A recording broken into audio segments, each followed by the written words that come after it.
Welcome back to the channel. Manchester United officially have some of the best young players in the world. What is the plan for Chido Obi-Martin? Amorim gets the here we go and all the latest regarding him, including why he was chosen by INEOS, injury news, Ruud van Nistelrooy looking likely to leave, updates on the midfield, some injury updates, and all the transfer news that will keep you right up to date with everything. Welcome to Man United Review. My name's Jamie. Before we get into it, please smash a like on the video. And let's jump straight on into it. So firstly, I just want to start by congratulating our Golden Boys. I don't know if you've seen this. There's been obviously a lot going on in the last, two days. But Kobbie Mainoo finished third in the Kobbie Trophy, which is the Ballon d'Or for under 21-year-olds. So congratulations to him. Alejandro Garnacho finished a not-so-shabby sixth as well, in very good company there with João Neves. So congratulations to both of our star boys.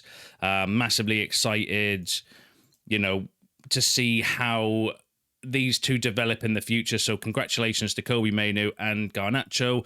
Two of our young talents shining on the world stage, which is absolutely, I'm here for that all day. The future's so bright for those two. So smash a like on the video if you agree. I hope they can keep developing because the future does look bright for United. That's the one thing that we've kind of got right is the youth development, and there's a lot more players coming through. So massively exciting time as well. Obviously, Ruben Amorim, who will go through all the updates on that in a second, is a manager that likes to play the youth as well, which is one of the ticks in the boxes when it comes to his recruiting as well. And then hopefully the next kind of star boy coming through. I mean, Chido Obi-Martin, I don't know if you've seen this the other day, scored a hat-trick inside 15 minutes for his first start for the under-18s, which is absolutely insane. Scored in the first minute, 7, and then 14 minutes later, he scored a hat-trick. Like, so impressive, especially considering he's 16 years old as well. I mean, I know it's only the under-18s, but when you're 16 and you're smashing in hat-tricks against players, a couple of years older than you, that's massively impressive. So, he looks destined for the top. And his future could be the brightest of them all with his kind of pedigree and background. Unbelievable. Just on Chido Obi-Martin, before we go through all the manager news, Manchester United are wary of adding to the already huge amounts of pressure on Chido Obi-Martin's shoulders, particularly at a time where the first team are struggling badly for goals. For now, he is expected to continue learning and playing with Adam Lawrence's under-18s with no immediate urge to fast-track him through the ranks. That came from the Mail. I'm all for that personally. I do think he needs time to bed in. As exciting as a talent as he looks, he still needs to develop and still needs time. And I think bringing him in the right time would be the right move by the club as well. But massively excited for the future. Let me know in the comments what you think. So we've got Kobbie Mainoo, officially the third best young player in the world. Alejandro Garnacho, the sixth. And then, one of the best young talents around in Chido Obi-Martin. Unbelievable. So yeah, let me know what you think about all that in the comments. Now let's move on to, unless you've been living under a rock. What a mad couple of days it's been, by the way. I was in office yesterday, so I couldn't do any kind of videos. It always seems when I'm in office like something big breaks and I can't kind of do any updates or anything on it. But for those who don't know, we had the kind of here we go yesterday for Ruben Amorim to replace Erik ten Hag. And I just want to say before we go through all the latest news, how incredibly quick and efficient INEOS have kind of worked under that, which is kind of, some will argue to say they should have made the decision in the summer anyway, because we have kind of, I don't want to say wasted time, but, we've bought players, we've got the coaching staff and everything around Ten Hag, and then 9 games in to kind of bite the bullet. But, they can't predict at that time that the season would start as badly as it has. So the fact that they've moved efficiently and quickly, and we'll go through all the kind of latest rumour on it, is super impressive. But let's go through the latest then. So Manchester United are set to pay €10 million exit clause for Ruben Amorim to become the new manager. Here we go. And there's been loads of updates as to why United have selected him, apart from the obvious. So Peter Hall said that Amorim is well liked by the United hierarchy with a modern approach to the game that aligns with Ashworth and Jason Wilcox's ideal style of play. Fabrizio Romano also had the following to say: the board considers Ruben Amorim one of the most talented managers in Europe and worldwide. Contacts between the club and Ruben Amorim's representatives took place during the last international break. That's interesting. Remember, there was all the rumours around Ten Hag leaving and the big meeting and all of that stuff. And there were actually rumours that I brought you around Amorim at that time as well. Placing him at the top of the list. Aside from Amorim's technical qualities, United wanted someone with strong leadership and the energy to withstand the pressure of the position, and who has a good relationship with players. So, there's some character traits that Amorim has that United were obviously impressed with, wanting to bring him in. Romano also went on to say Amorim is genuinely excited about the possibility of managing United, drawn by the project vision, country and club. He quickly accepted the opportunity. And there's some madness going around all the stats around the fact he's played with Victor Lindelof, played against Christian Eriksen. There's photos of him playing against Paul Pogba. He's done some of his coaching badges at United under Mourinho. So there is like quite a connection with United and Ruben Amorim. And then Sky. So Philip Dias, who's the Portuguese football expert on Sky Sports, said he is the best manager Portugal has produced since Jose Mourinho. He's not just at the top of Portuguese football; he is the top. Now that's strong kind of words from a Sky pundit, Portuguese expert. Effectively saying he's the best kind of manager since Jose Mourinho to come out of Portugal, and there are a few things as well. A few other kind of, people saying similar things as well. Dean Jones said Manchester United understands that not fully utilising Ugarte could jeopardise the club's ambitions. Ugarte's partnership with Kobbie Mainoo was part of the club's vision for a dynamic midfield duo. Amorim's player management could create the perfect environment for Ugarte and Mainoo to excel, with Ugarte's defensive strength complementing Mainoo's creativity. And then Peter Hall, just to go back on that one. So what it's kind of suggesting is that I think it's widely kind of reported now that Ugarte was mainly an INEOS signing or a scout signing, or, somebody behind the scenes. They felt that he had and I remember doing a video on this actually at the time, that he had the perfect attributes to partner Kobbie Mainoo. It's just obviously we haven't seen it, one, because Mainoo's injured, and two, because Ten Hag never played Ugarte. For whatever reason. So what part of the reasons why Ruben Amorim, I've got some stats and some data that will back this statement up in a second, was the manager that actually got the best out of Ugarte. So that could be in their thinking as well. I don't think they'd sign a manager just for one player. I'm not saying that, by the way, so don't take that out of context, but that would have potentially been in their decision making. Peter Hall said several sources in Portugal believe the Manchester United project suits Ruben Amorim down to the ground, given he has done the same with Sporting, taking one of the nation's biggest clubs at their lowest ebb and transforming their fortunes from scratch. Obviously, Sporting hadn't won the league title in 18 years or something, and now they've won 2 in a row. Obviously, if Amorim stayed, they'd be on track to win 3 in a row, which is unbelievable, especially for a manager that's only 39 years old. The Athletic this morning has said that United's officials see Ruben Amorim as a strong personality capable of bringing glamour and attractive football to the club. His preference for a 3-man defence is not seen as a problem, given the composition of the squad. And then this was from Statman Dave, Europe's top 6 leagues since the start of the 23-24 season. So last season, most wins Sporting, 38, ahead of Barcelona, Real Madrid and Man City. Most goals Sporting ahead of Bayern, Barcelona and Man City. Most points second, Sporting 117, just wedged between Real Madrid and Barcelona. And the most clean sheets third, Real Madrid, Inter, Juventus and Sporting. So if you want to know why Ruben Amorim, that's a very strong sign or indicator as to why Ruben Amorim, he is seen as one of the best young coaches around. And I've got some updates on, the City links and all that kind of stuff in a second.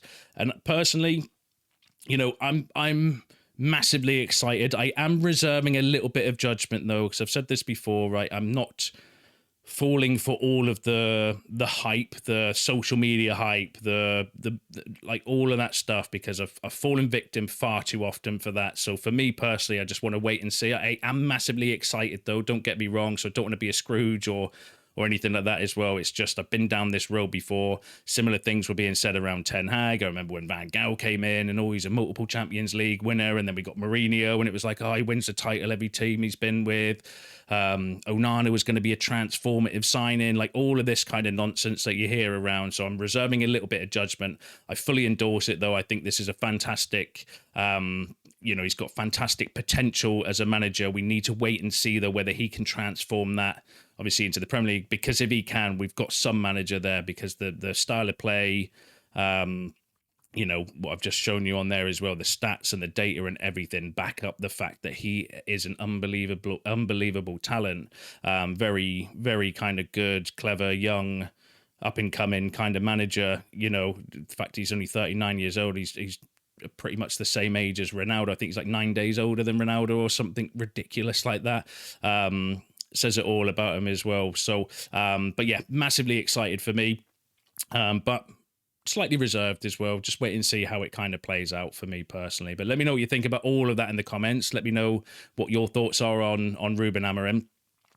One of the other kind of things that I mentioned there before was regarding Manuel Ugarte. So Statman Dave again said in the 22-23 Premier League under Amorim, Manuel Ugarte ranked in the top 1% of European midfielders for several metrics. So for pass completion, so this is Ugarte in the top 1% for pass completion, ball recoveries, tackles and interceptions, tackles attempted, tackles won, and shots created via defensive action. So that is where, like we saw the goal against Fenerbahce, where he's won the ball in midfield and then it's created like a goal. Unbelievable. So if you're going to get somebody in that can potentially get the best out of a player, then, maybe going for Amorim's not such a bad thing. But again, going back to my bar humbug mode, as I just mentioned before, Ten Hag managed Donny van der Beek, and the same things were being said. He can get the best out of Donny van der Beek, and that didn't really work out. Neither did it. So I will reserve judgment. I am excited, though. I don't want to come across as negative or anything like that. I hope it doesn't. I hope you can kind of, feel the fact that I am massively excited about this. I think it's a good move. Very talented manager. It's going to be exciting. It's going to be different as well. Totally different formation. So yeah, I'm here for it all day. But again, slightly reserved for now. Well, let's go through some other news. So in terms of the manager, we'll stay on that. So Ruben Amorim will travel to England tomorrow, bringing him 3 coaches. So Carlos Fernandez, Adielo Candido, and George Vidal, that came from CNN Portugal, who were reported to be quite a credible source. I don't know the credibility myself. Then what does that leave for the rest of the squad or the staff, though? So it's been suggested that Ruud van Nistelrooy expects to leave Manchester United once a new head coach is employed. That came from The Telegraph, who are a good source. Ruud van Nistelrooy expects to leave Manchester United once Ruben Amorim becomes manager, as Amorim is almost certainly going to bring his own staff with him from Sporting. That came from Peter Hall. And The Athletic this morning have said Ruud van Nistelrooy was not selected by INEOS, but was proposed by Erik ten Hag's agent Kees Vos during talks over new coaching staff. So that was, The Athletic are a very credible source as well. So all signs are at the moment, so just to kind of summarize where we are, United have agreed to pay the compensation package for Ruben Amorim. In his press conference last night, Amorim has said that he was kind of coy about it, which you're going to be in a press conference after a game. You're not going to sit there and say, oh yeah, it's all done and signed and sealed. I think what the negotiations are now is regarding the coaching staff, because obviously they don't have release clauses like the manager does. So it looks like they're kind of negotiating the compensation package for some of his coaches as well. And he's going to bring those from Sporting with him as well, which could mean that Van Nistelrooy, Rene Hack, and some of the coaches that we've just brought in the summer could also be removed as well, or whether there's a space still for, because I don't know if he's bringing his assistant manager, or whether it's because there are 3 coaches there. So I don't know if any of them are the assistant manager. Let me know in the comments if you do. So could there still be a role potentially for Ruud? Who knows? But the signs are at the moment that he's going to go, and Amorim's going to bring in his own kind of backroom team as well, which, I feel sad for Ruud. Obviously, he's a club legend, one of my favourite players of all time at United. So I've got like a total bias when it comes to Van Nistelrooy that I'm not ashamed to admit. But I do think that the manager should, because we've learned this lesson before with Mourinho and previous managers where they haven't been allowed to bring in their own staff, and then it's gone pretty pear-shaped. So I do kind of believe that there is merit to bringing in your own kind of coaches personally. Right, let's go through some other news. So Luke Shaw suffered another setback in the recovery from a calf injury that came from Samuel Lucas. Shock. Ten Hag in his last press conference, actually, which was released, like you can see it on a few channels, not the mainstream media, but there's a few kind of channels that are still showing Erik ten Hag's last press conferences, which he recorded after the West Ham defeat. Himself said the process is not going as planned. We want to be careful with the recovery given his past injuries. We need him fully fit to make an impact, so we're handling it cautiously. So Luke Shaw, still no signs of him or where he is. Apparently, according to Samuel Lucas, another setback with his injury. It's just absolutely shocking, isn't it? And there we go. And let's go through some transfer news. So Anthony has been informed he is permitted to leave Manchester United in the next transfer window. That came from Alex Crook from TalkSport, who I would say take with a pinch of salt, but that's not the first, second, third, or fourth time that we've heard that Anthony is up for sale. I do think INEOS want to remove him. I don't think they rate him at all. And then obviously with us getting Ruben Amorim, there's been a lot of stories around players potentially coming in with him. So there's talk within football circles that Gyökeres could follow Amorim to his next club. Though United's immediate priority is not a forward. That would be unbelievable. I rate Victor Gyökeres. I think he would be a really, really good kind of addition to our forward line. But Florian Plettenberg, who said Manchester United is not currently pursuing Victor Gyökeres pending developments around Ruben Amorim's appointment. Plettenberg's more credible than Dean Jones, so I would tip more towards believing Plettenberg on that one. And Manchester United are interested in Giovanni Coenda, 17-year-old. Bought your news, I think it was last week. We were linked with him before, obviously, we knew Amorim was coming in. United scouts were present at his recent game. That came from a Bola Portuguese outlet. Don't know the credibility, but it's the second time that we've been linked with Giovanni Coenda, who is seen as a generational talent. So going back to the young players and Chido Obi-Martin, Garnacho, Mainoo, all these players that I mentioned at the start of the video as well. If you got someone like Coenda to add to that as well, that would be an unbelievable future that we would have, a massively bright future with some of those young players as well. So that would be one player I definitely would be keen on United trying to get from Sporting along with Amorim. And Erik ten Hag agreed with the signings of two young strikers, but every summer he also wanted an experienced striker. After Harry Kane as a target last year, ten Hag felt in 2024 that Danny Welbeck could be an exciting signing. His name was seriously discussed internally. That came from The Athletic this morning. That wouldn't have been one of the worst ideas, I can't remember who it was, so forgive me if you... But I did a video back along and we were talking about strikers and somebody mentioned in the comments around Danny Welbeck, and I was like, what a great shout, just for somebody to come in, not as a starter. I'm not saying we should be starting Danny Welbeck, but somebody that experienced, can play, a few different positions, can come off the bench, can kind of help the younger players as well. I thought that would be an absolutely great shout. Danny Welbeck, he's still kind of got it in front of goal as well. So that would have been interesting. And interesting that United were looking for a more experienced striker to go alongside Højlund and Xerxes as well. So, it is what it is, though. That's bygones, isn't it? What would have, could have, should have happened in the past. But let me know what you think about everything in the comments. Let me know what you think about Amorim. Let me know what you think about Ruud van Nistelrooy, the situation. Smash a like on the video for our young stars. Congratulations again to Kobbie Mainoo and Alejandro Garnacho. Future looks good with Obi-Martin and some of the other young players coming through the youth team. Let me know what you think about Luke Shaw's injury. Let me know everything that we've discussed in today's video. Share your thoughts in the comments below. I enjoy reading them. Don't forget to smash a like on the video on your way out. Subscribe to the channel if you're new, and I will see you in the next one.